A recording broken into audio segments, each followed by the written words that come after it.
Supreme Court upholds Tennessee's ban on medical care for transgender youth, by Sarah K. Boris. The U.S. Supreme Court upheld Tennessee's law barring transgender medical care for minors such as puberty blockers and hormone treatments.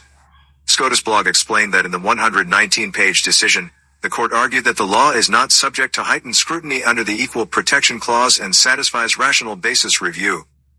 Chief Justice John Roberts read the opinion upon the announcement. The last paragraph of his ruling said that this case carries with it the weight of fierce scientific and policy debates about the safety, efficacy, and propriety of medical treatments in an evolving field. The voices in these debates raise sincere concerns, and the implications for all are profound.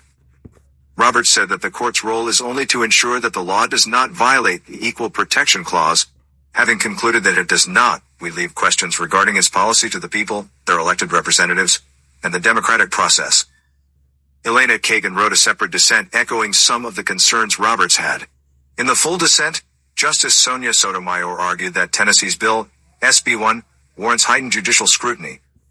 I take no view on how SB 1 would fare under heightened scrutiny, and therefore do not join Part 5.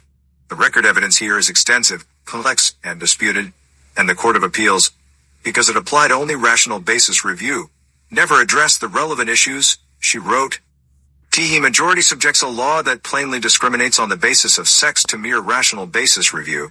By retreating from meaningful judicial review exactly where it matters most, the court abandons transgender children and their families to political whims. In sadness, I dissent, she added. Explaining the ruling on MSNBC, University of Michigan Assistant Professor of Law Leah Lippman explained that it means states now have a pathway to restrict gender-affirming care for transgender minors. In addition to concluding that this law does not discriminate on the basis of sex and trigger heightened careful scrutiny for that reason. The court also said that a law restricting gender-affirming care and treatment for gender dysphoria does not discriminate on the basis of gender identity, does not discriminate against trans individuals as trans individuals, Lippman said.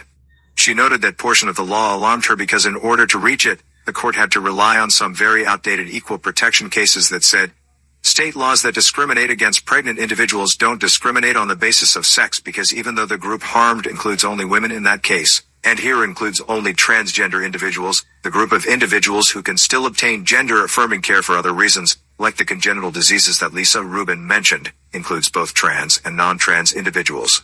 And the concern with that logic is that it allows states to enact laws that burden only the transgender community, and seems to invite them to create more of those laws. See that clip below or at the link here.